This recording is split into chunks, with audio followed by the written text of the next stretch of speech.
And he has done, I don't know if it's similar things, but he's sort of told some stories that don't line up quite like this before. Yeah, this president has a pattern at this point of either inventing or embellishing stories about his own past, his biography. He did it 3 times in one speech last month alone. He claimed he had witnessed a bridge collapse in Pittsburgh when he actually showed up about 6 hours later. He claimed that his grandfather had died just days before he was born himself at the same hospital. In fact, his grandpa died more than a year before in a different state, not the same hospital.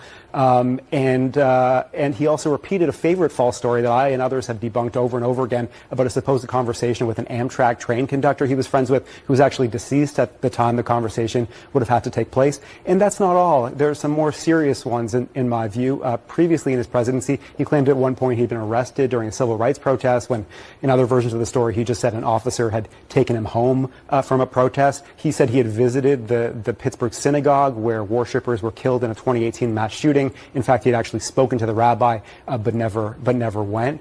And he's made a whole bunch of others too.